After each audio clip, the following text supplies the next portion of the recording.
Dear students, in the last section we have seen the unified process. Today the last topic of your first unit is selection of a life cycle model. So selection of life cycle model is based on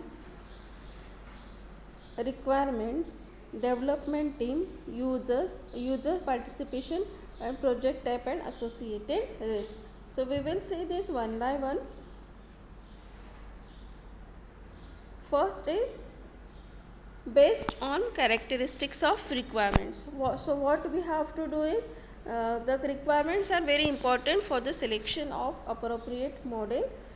So there are number of situations and problems during the requirement elicitation and during the requirement analysis. Okay, so we have to answer these questions according to the model. So first question in the requirement characteristics of requirement is, are the requirements are easily understandable and defined?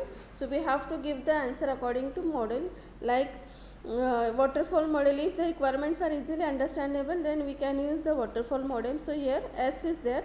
Then prototyping model, no. Spiral model, no. Okay, so according to that we have to give the answers for the question. Second question may be, do we change the requirement quite often? So if we want to change the requirement, then obviously we cannot use the waterfall model, but we can use prototype model as well as spiral model. So we have to answer this question according to the characteristics of requirement. Second, based on the status of development team. The status of development team in terms of availability, effectiveness, knowledge, intelligence and teamwork is very important for the success of project. Okay, so if we know above criteria of the development, then we can choose the we can choose the life cycle model very easily.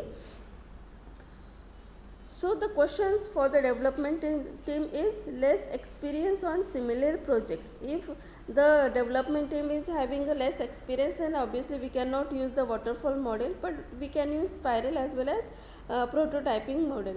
Then less domain knowledge, less experience on tools to be used, availability of training if required. Okay, so these are the questions for the development team. Third criteria is based on the user participations, means involvement of the users or involvement of the customers to which we can give our software projects. Okay, the participation plays a very significant role for the selection of life cycle model. So the questions for this is users involvement in all phases, limited user participations, user have no previous experience and user are experts of problem domain. So these are the questions, and according to our model we have to answer the questions.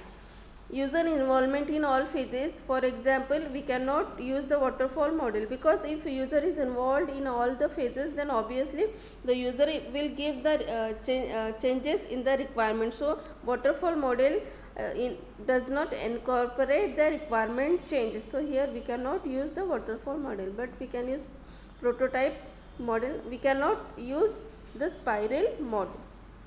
Okay, so this is the third criteria. Then fourth criteria is based on type of project with associated risk. Very few model incorporate the project risk, as we have seen in the spiral model.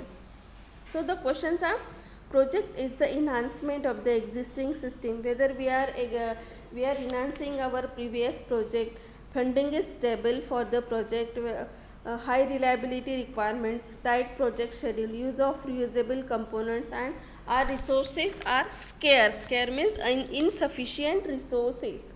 Okay, so in this case, which model we use? So we have to give the answers no, yes, no, S. Okay, and after that, after these four criterias, we have to count the number of A's for each model. For example, for waterfall model, number of S. For spiral prototyping model, number of S. For spiral model, number of S. For iterative enhancement model, number of S. And RAD model, number of S. And the model which is having a maximum number of S, we choose that life cycle model as a life cycle model for our project. Okay, so this is the last topic of your first unit, that is selection of life cycle model, and that is depend on 4 criteria: characteristics of requirements, development team, status of development team, involvement of users, and type of project and associated risk. Okay, thank you.